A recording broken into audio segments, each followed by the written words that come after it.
Hey everyone, welcome to another episode of Catholic Coffee Talk, a podcast where in between sips, we answer your Catholic questions. I'm your host, Father Brad Doyle, and I have with me our resident good Catholic, Peter Gone. Happy New Year, dude. How you doing in this new year? I'm doing well, Father. Happy New Year to you too. How was your Christmas? Christmas was busy, fantastic, riddled with Omicron. I got Oh I got yeah, I got the vid. you, you I got the got the Rona. Rona. It was only a matter of time. I had hundreds of Right? Yeah. people and all these masses, and my sa- my what is it called? Whenever your body fights off stuff, immune system. I'm Your sure immune was system. depressed, Yeah. and suppressed or Yep. whatever, and so I did get it. So my staycation turned into just sickness, which is a bummer. A quarantine. Yeah. Yeah. I feel like I'm under siege right now from COVID because my in-laws had it just after Christmas, and my son came down sick, and he's like fine, and it's probably not COVID, but it seems like it should be COVID. I don't know. So I'm just working from home today. That's why I'm here in my office, not in the podcast studio with Zach. I see that. I see that. Anyway. And, I have a confession to make. Even though I did have COVID, I totally still went and played golf and walked 18 by myself, like every day. Hey, So I guess your COVID experience wasn't too bad. No, I was Not I too was sick debilitating. one day. Hey, Peter, your That's microphone, good. whenever you hit the plosives, it goes boom. Oh, okay. All right. Do you know what a plosive is? I'm proud of myself. The P's and the B's. The things that sound like they're exploding. So plosives, explosions. Gotcha. All right. I'll keep an eye on Cool. that. Okay. So, what do you have any New Year's resolutions? This is our first episode in the new year. I wanted to give us time In the new year. to talk about our resolutions. Yeah, I always have a few. So I've got my kind of work-oriented goals for the year. My wife and I have talked about what we want this year to be like for us as a family. I've got some writing goals for myself. But kind of the fun one for me is that this year I want to learn how to play like smooth jazz on the piano because I have learned a little bit of jazzy stuff, but I'm not really that good at it. I don't understand it. And so I got a jazz like workbook for Christmas, and so I'm going to be working my way through that so I can kind of learn the theory, and so that way I hopefully can be able to sit down at a piano and play some nice ambient jazz wherever I might end up. When That's you my goal. say why smooth jazz? Like what is the why? Like instead of like classic, you want it to be just kind of background. Well, that's one of the things I'm learning is that it's all the different like variations and sub genres of it. But like basically I was trying to find what is like Vince Guaraldi, the guy who does the Charlie Brown music. Like what's that classification of jazz? As opposed to something like kind of like loud and kind of party kind of thing. I was like, what's kind of just fun, easygoing, easy listening, but got a little bit of funk, a little bit of swing in there. So I guess that's the term, is smooth jazz. That the best. I think you'll reach your goal if by next December, next Christmas, you are able to, O Tannenbaum, the Guaraldi Peanuts song. If you could play that, you've reached it. That's the idea. See, the thing is, I have those like pieces of music on the shelf. And so I can practice them and I can kind of play them so it sounds a bit like it, but I don't understand like why the chords are the way they are. Like I wouldn't be able to turn a different Christmas carol into that style of song. And I want to be able to do that. Love it. Love it. Well, so that's my resolution. What about you? Mine is to lose some pounds, to shed right. some bad eating habits and pounds and lack of exercise that COVID has brought on the past 2 years.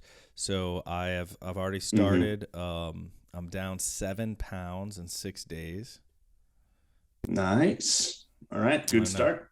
Are you doing like keto or some kind of diet or anything, or are you just trying to like watch your calories, well, get active? I'll save that for my bean of the week because that's my bean of the week on like exactly what I'm doing. All right. But it is a resolution. I want to get down to 200 pounds.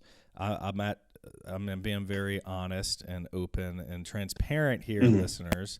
I was at 236. Now it sounds like a lot, and it is, but it sounds like a lot, and but it's because I have I think I carry weight well because I just have a big badunkadunk. Like my boohiney is just the glutes. Each glute weighs probably, I don't know, 40 pounds. I mean, and it's just very dense. It's very dense. So I'm a dense person, not intellectually, hopefully, but as my body makeup. So if I get down to 200, I would be at like welterweight, like I'm ready to box, like I'm going, So that's my goal. Right. Yeah, that's an awesome goal. Good luck. So anyway, I mean that is the goal. You know what another goal of mine is? To answer some questions. What's percolating? Where the questions percolating in your head get answers from the church's tradition. I like this question we have today. Why don't you read it out for the listeners? It's good. I think I'm going to summarize it because it's a bit long. Yeah, do it. But this is from a YouTube commenter, right, who was listening to her coffee talk, and he asked us this question. He says, his name, by the way, is Paul C. So shout out to you, Paul. Thanks for writing in. All right. He writes in and says, what I can't understand is that if the Eucharist is communion, if the Eucharist, right, if communion is truly the body of Jesus Christ, how can the church make this part of the Mass so unimportant? Right. And then he goes on to say, right, let me explain, let me kind of give you some context here. And he says that, when he was a kid, when he was an altar server, everyone would, kneel before communion, right? I don't know if he mentions the communion rail here. I think that's what he was getting at. But he mentions, he's kind of getting at kind of, back in the day, everyone would kneel, always using the paten under the mouth and everything like that. And everyone kneels. I mean, we're on our knees before the Lord. And he says, if I was to see my Lord Jesus, I would fall to my knees before him. Right? During Mass, we kneel, we sit, we stand, all at different parts of the Mass. But then when it comes to the actual receiving of the body of Jesus, we line up in a row, he says, like we were going to class. After we have prayed, read the Bible, listened to the sermon, and at the focal point of the Mass, we stand to receive the body of Christ. Right? So basically his point is, if this is the most important part of Mass, why aren't we doing what it, is the most important sign of reverence in regards to sitting, standing, kneeling? I also like how he mentioned that song, I Can Only Imagine, right? I haven't heard that in a long time, but he's like, I'm imagining what I will be like when I see Jesus, and I'm probably not going to be standing there. I'm probably going to be worshiping and bowing before him and kneeling before him. So I think he put a lot of time and thought into this question, and I appreciate that too. And Paul, I say I am with you, man. I'm right up there with you in your what your goal is, and I think the church is in reality, right? What the church teaches about what the Eucharist is and what we desire is the same thing as people to understand, know, believe that Jesus is present in the Blessed Sacrament, and to respect Jesus and to respect that part of the Mass. So I'm with you, and I think that sometimes we do, or individuals, because you said, why does the church make this part of the Mass so unimportant? You could understand church multiple ways, right? So church can be like the institution, right. It could be like the Mass and the directives of the Mass, or it could be individuals. And so I definitely think there's a lot of individuals, even priests throughout the years, and maybe bishops, that have downplayed that part of the Mass in the last 60 years and have kind of moved the theology from like sacrifice to like mostly like a meal idea instead of the sacrifice, which it's both in the actual theology of the church in the tradition. Right. It's both sacrifice and meal and all this, but we've kind of erred on the side of meal and community gathering and that over the last 60 years since the Second Vatican Council and our implementation of it and moved away from sacrifice. And I think that has hurt. Like I'm with you, Paul. Like I think it has hurt our understanding, our collective understanding as Catholics. I mean, the reality is statistically speaking, the belief in the true presence of Jesus in the Eucharist has gone down in the last 60 years. Yeah, it's going down as a proportion of, people who are in the pews. Yeah. And before the Second Vatican Council and in the old, rite and the old way of doing things, like if you were Catholic, you believed that Jesus was present. Now there was also pitfalls and an inability, I believe, in how the church was in the 40s and 50s and early 60s for meeting the world where it is and where it's going. Like I think the church would be in a worse place if the Second Vatican Council hadn't happened, because we wouldn't have been able to meet the world and address some things, and we would have been so it's not if only we could go back to that moment and the church be exactly the way it was in the 50s. Right. No, absolutely not. In fact, some of the abuses that have happened in the church, I mean, that started in the 50s. So it's not like we were perfect, but I am with you that where we've gone and how we've been doing things has actually led to a disbelief in the Eucharist. And so what I would suggest, what we should do is like actually read the germ. You know what the germ is, Peter? I think I know what you're talking about. It's not but I don't know the acronym there. General instruction of the Roman Missal, for the Roman Missal. Okay, so this is. I was like, I think I read the Roman Missal. I mean, but so I you don't have know if this is so the Roman Missal about, is not. It's not that missile. It's Missal, like ite missa es, like the mass. We get the word mass from that. It needs to be sent, right? It's the last words of the mass. And it is, the missal is basically what the mass is. It's the words and the rubrics, the things that are in red that tell a priest, okay, put your hands this way, make the sign of the cross at this time. And then it's the words he actually says.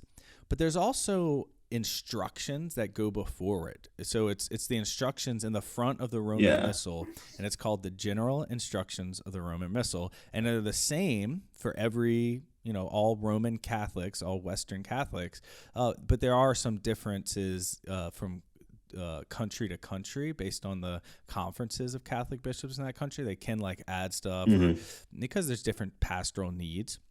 But this is right, and different needs to meet the different cultures and so what I wanted to do, if you're cool with it, is just read the part that talks about the how the General Instruction of Roman Missal says we should receive communion, because I think it would just go right to the horse's mouth, right? Yeah, I think it's a great idea. Okay, number 160. It's kind of like the catechism. It's in paragraphs or paragraphs. Yeah. Okay. So paragraph 160. The priest then takes the paten or ciborium, that's what holds the body of Christ, and goes to the communicants. Those are people going to receive communion, who as a rule approach in a procession, which is really how it's kind of always been, right? It's a procession. You go from your pew. You got to get from A to B. So you walk, you proceed. Yeah. It says the faithful are not permitted to take the consecrated bread or the sacred chalice by themselves, still less to hand them from one to the other. So you can't communicate yourself is what it's saying. You can't like I'm holding out the ciborium and then you take it for yourself. Why would that be? Like theologically, Peter? I mean, my first instinct is that this is a gift. You don't take gifts for yourself. I mean, I'm kind of on a symbolic level. That's my first reaction to that. there might be something deeper there with the minister of the church, in that you have to be there. There's also the symbol here that you're in communion with the church, with the body of Christ, and with the priest, who is, in persona Christi, I guess, in that moment, as like the head of the church. And so you're being in communion with Christ, and Christ present in the Eucharist, but also through the ministry of the priest there. So I wonder if that's an additional reason too. Yeah, those are the really good theological reasons. It's also practical because, like, particles, and we believe that Jesus is truly present in the Blessed Sacrament. So if people are just going in with their hands and we don't know how they're going to take it, do they fraction it, yada yada, just as a practical respect for the Eucharist. So we can regulate it. As a priest, I'm responsible for protecting Jesus in the Blessed Sacrament. So I'm going to distribute the Lord in the Blessed Sacrament because it's a little easier for me to protect him. Yeah, it's also protective too. That makes sure people don't walk off with it. There's one priest here in Charlotte. I won't name him because I don't think he's doing anything wrong anyway. But I know he's very conscious of that. And so if, with COVID, we're kind of, people are often receiving in the hands these days. And if they take a step to the side after receiving it, it's just to make way for the next person. This priest very much stops and just like turns his whole body to watch them. And then turns back. Not just his head. He's just like, everyone. Right, it's just like pronounced. Like, I'm watching you. All right, going back. Yeah, and then priests have to track people down sometimes, or I have my ushers do that. So send the ushers, The norm for reception of Holy Communion in the dioceses of the United States is standing, and this is kind of the point that I think Paul was talking about, that the norm is standing, and this is a germ, and this is what the bishops have said, but it's not like this universal thing that says of the United States. And I think Paul's question is this prudent? And should this be the case, and should we be moving in a different direction? I think we should be, because right. This is how crazy it is. In our town, St. Francisville, the Methodist Church receives the symbol kneeling at an altar rail, and it's not been the practice for us as Catholics to receive at the altar rail. That's been our practice, to receive standing and in the hand. And I'm like, wait a second. They respect the symbol more than we respect the reality. Respect the real thing.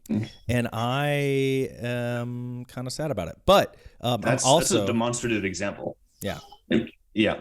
And so they know, like, they're prudent enough to know that how symbols work, like how kneeling and gestures and how we receive and on the tongue and this and that, enough, even though they don't even believe in the Blessed Sacrament, they know, or the true presence in the Blessed Sacrament. So we need to get on board, I would believe. Now, it's not something I'm going to change in the first year. You got to have prudence whenever you go about it and this and that. It's a process, but we always have to be pushing ourselves and recognizing, look, have things worked? And I think this goes for both ways, right? Whether we should, hold on to things or let them go. Well, you got to read the signs of the time. So like older priests, for various reasons, who wanted to move in this direction, just think about it. Like, don't have too much pride to say, like, no, it's got to be like this. Oh, yeah. Like, look, right. Do people believe in the Blessed Sacrament? If not, then we go in a different direction. We go back, right? But my question would be, do those priests believe in the Blessed Sacrament? I'm sorry, I'm being really controversial on this one. It's all right. You're giving your opinion, and I'm kind of with you on it. Yeah. This reminds me of something similar, not totally related, but in the same vein. Where growing up, my parish where I grew up used to always give the body and blood. Right, used to allow people to communicate under both species, and in college, my experience with the different churches around DC were kind of the same. And then when I got here in Charlotte, it's more common to only communicate under one species, just the body, right? And at first I was like, I just didn't get that. I struggled with that. I was like, this just seems like we're not, I don't know. It just struck me as incorrect, right? And I asked my pastor about it at one point, and he said, well, the reason why at different times in history the church has, limited the communication, right, limited communion to the one species, is because they don't want people to think you need both to have communion, right? It's in order to actually emphasize the full presence in the body as well as in the blood, right? Yeah, it's body, blood, soul, and the divinity. Principle of concomitance, that Jesus is present fully in both species. Right. And so like, okay, that kind of makes sense. And then sure enough, he also mentions like, yeah, and when, we get people who write in or tell us about it sometimes and say, why am I only getting half of Jesus? And he's like, okay, well, you're kind of proving the point that like, you're not. This is a teaching moment that you're not, so it's just one of those interesting things where he kind of made the decision for his community, for his parish. There was a misunderstanding, and that the practice wasn't supporting the actual true belief. COVID's kind of put, for all of its downfalls, one of the things that's happening is that like there is distribution of Holy Communion under one species and everywhere basically, and I don't even think we'll ever go back because I think some sort of awareness of sickness and whatever is going to be here forever, and we're not going down that and talk about COVID. Okay, so moving on. It says communicants should not be denied Holy Communion because they kneel. That's in the germ. So you can kneel. Oh, okay. So it says the norm is standing, but you cannot deny. You cannot deny someone. So there's priests out there who would be like, no, you have to stand. I'm not giving you the Eucharist. That is improper, and the priest is going beyond his authority. So you could always kneel and you can always receive on the tongue. Now, in certain situations with the heart of the pandemic and stuff like that, and the bishop has asked as a pastor, for people to receive in the hand, you have the right to receive on the tongue, but like, should you like follow your pastor's guidance, at least in that moment? Probably, and you probably grow in more holiness by being obedient, but still can't be denied. Rather, such instances should be addressed pastorally, it says. And then it goes on, when receiving Holy Communion, the communicant bows his or her head before the sacrament as a gesture of reverence and receives the body of the Lord from the minister. The consecrated host may be received either on the tongue or in the hand at the discretion of, not the priest, not the bishop, of the communicant, of each communicant. So again, my problem is that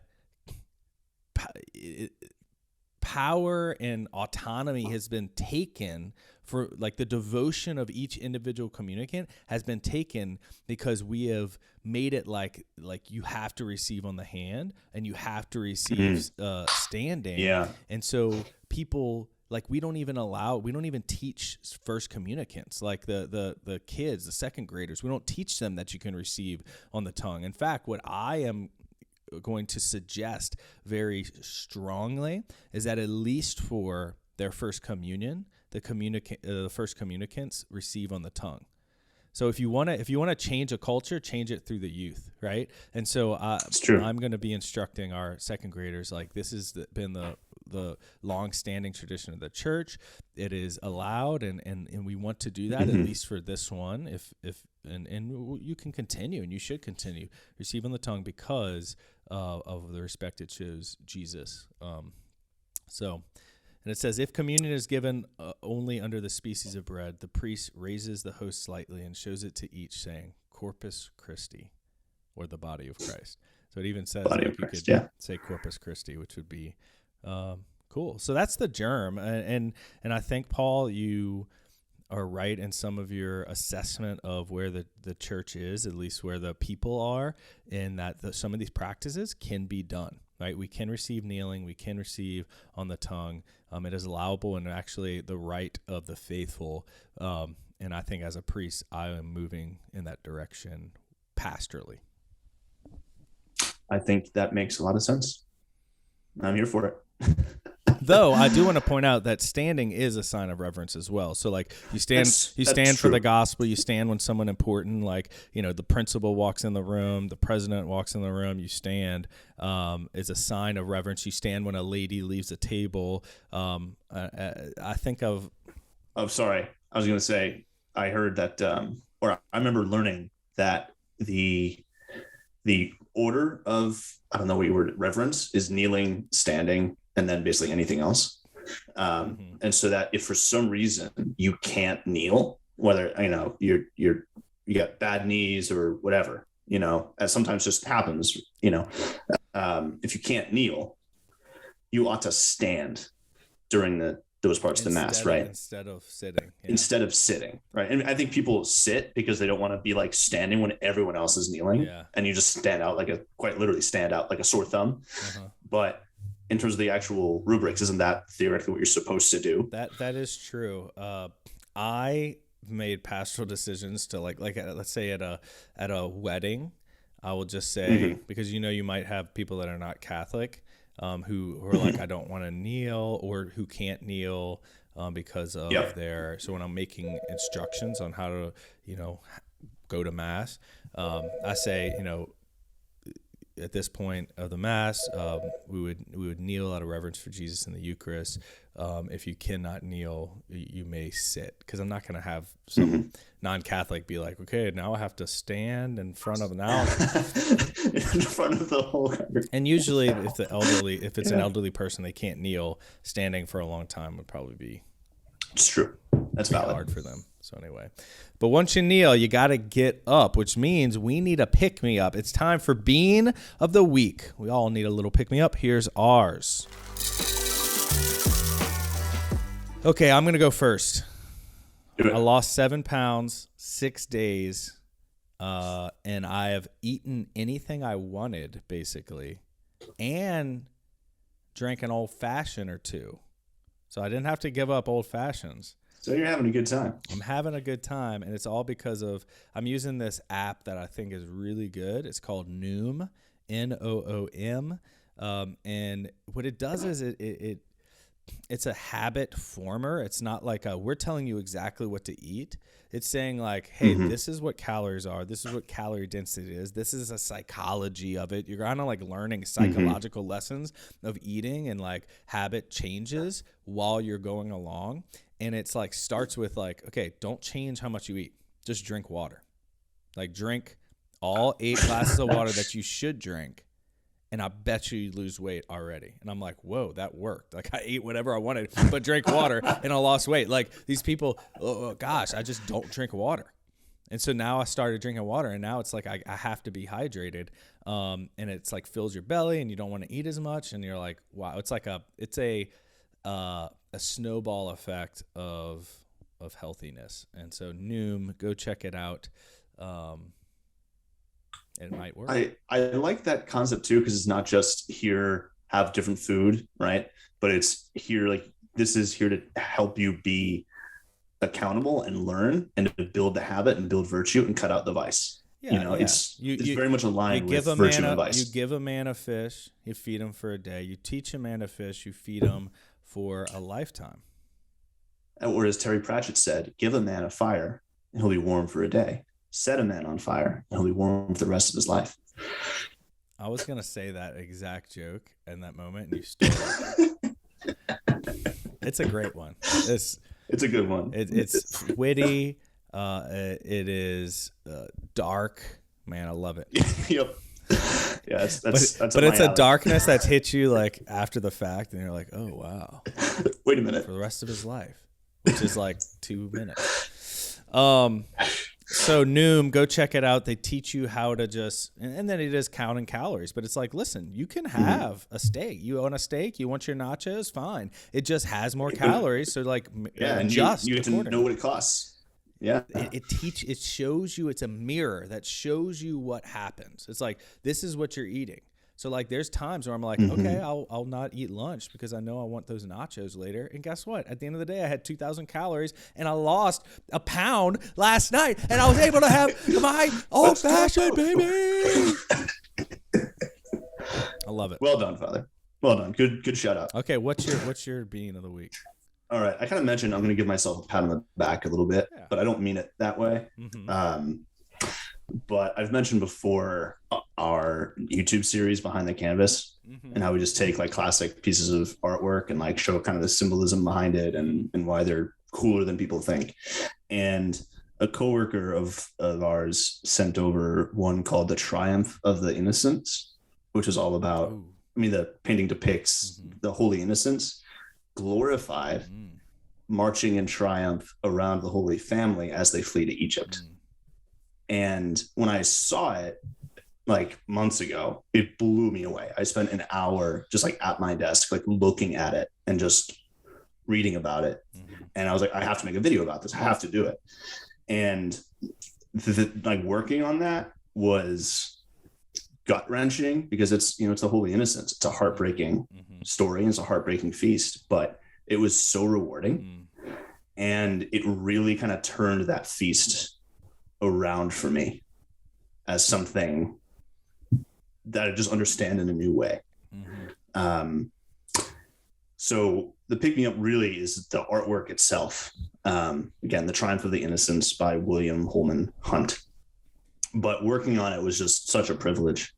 And it was just really rewarding. So, I mean, we'll link to the video because we made it and we want you to see it. And we want to promote our stuff, obviously, but it was just such a profound experience for me to make that and to build that and create that for all of you, that video. But even if you don't care about the video and what I have to say about it, just go look at that painting because it blew me away. And I hope it does the same for you. Yeah, I'm looking at it right now. That's pretty cool.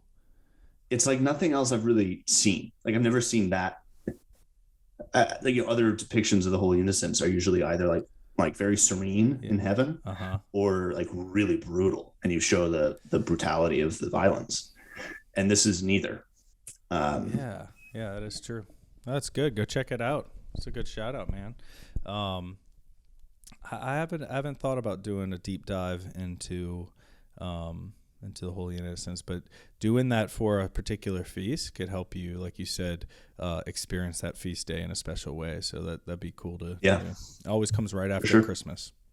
Yeah, we released it on that day. So I was working on it leading up to Christmas. So yeah, I'll send you that video too. Awesome. Anyway, that was my pick me up. Cool, man. Well, Happy New Year, and looking forward to continuing in 2022 with more coffee talk and continue to answer people's questions and learn myself.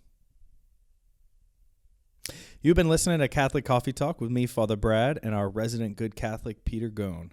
Coffee Talk is brought to you by the Catholic Company and is part of the Good Catholic Podcast Cooperative. If this episode has blessed you, you can find more content at goodcatholic.com. As always, we ask you to leave a review, a rating, share the pod with a friend, or simply pray for us in our mission. If you have a question of your own that has been percolating, shoot us an email at askapriest@goodcatholic.com, or you can leave a voice message at speakpipe.com/Catholic Coffee Talk. We might feature your message on a future episode, and we'll answer all your questions to the best of our ability. To quote the psalmist, "Taste and see that the Lord is good. Continue to drink deeply from our great faith." We'll talk next week. Peace.